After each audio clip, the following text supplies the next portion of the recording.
simple version that you might hear in a record, or I say record, I don't mean like vinyl, I mean I'm not that old.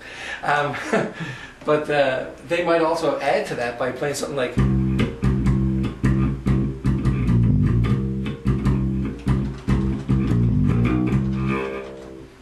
pardon the buzzing, that's not my fault, that's the bass. Somebody, Josh said that he sometimes has a cramp in the palm of his hand when he plays. Left or right? He didn't hear me. Okay, Josh. the question coming through there from Josh about he sometimes gets a cramp in his hand. Josh, is that your left hand or your right hand when you're playing? Right hand. Oh, your right hand. Okay. You know what I would suggest? So you play bass, I assume, or are you talking about guitar? Is this a bass or a guitar? Guitar. Guitar.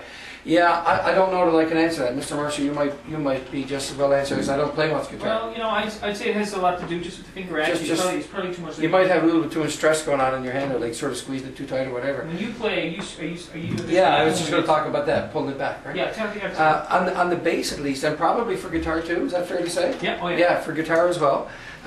Look at what your thumb is doing in your left hand. And if you've got your thumb like up on the top of the fretboard, sort of pointing towards the end, that's going to create some pressure and stress, I would think.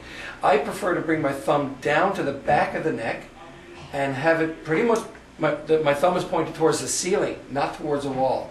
So I have my thumb in an up and down position, and that really opens up my hand and allows me to reach, to reach further.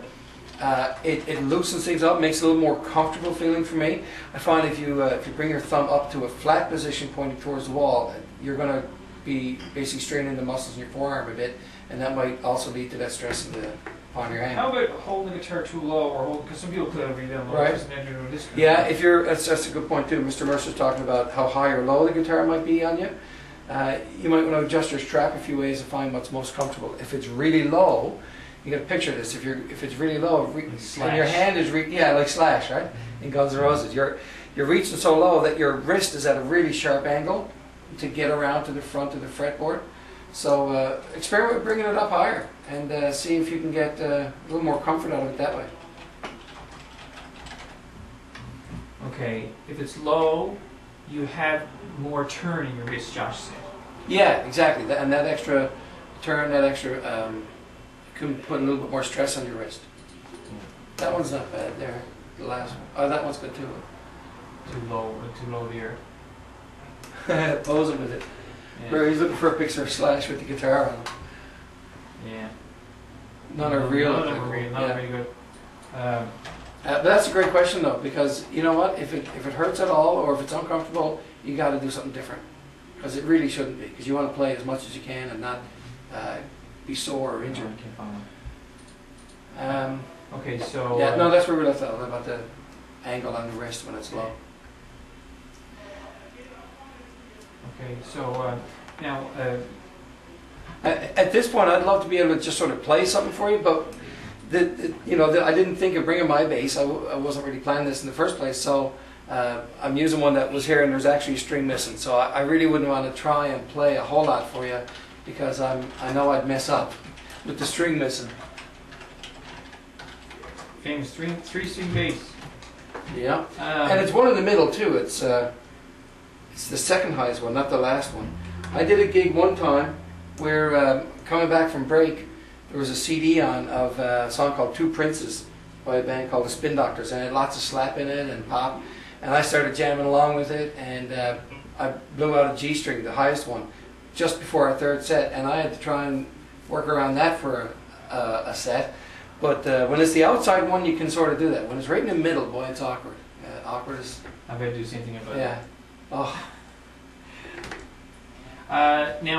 So I guess you can tell them that we're going to finish up soon. If you have any more questions. I'm surprised how quickly time's gone by. It's 10 to 2 already. Any other questions you guys have that I could maybe answer real quick? Or?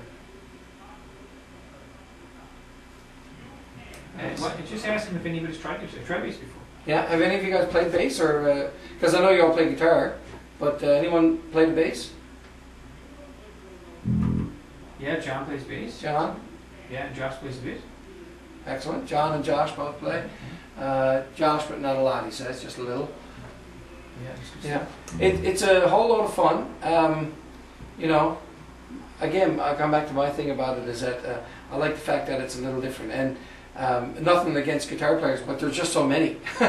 And as a bass player, you sort of can stand out from the crowd a little bit because there's just less of us around. And even in a city the size of St. John's, and I live in Mount Pearl, you know, right next to it, but even in a city that size, there's just not that many bass players who can read music as well. And not trying to push that by any means, but it's actually gotten me some money. I've earned money because I can play bass and read. And it's just not all that common. It has made me cash. Yeah. Nice.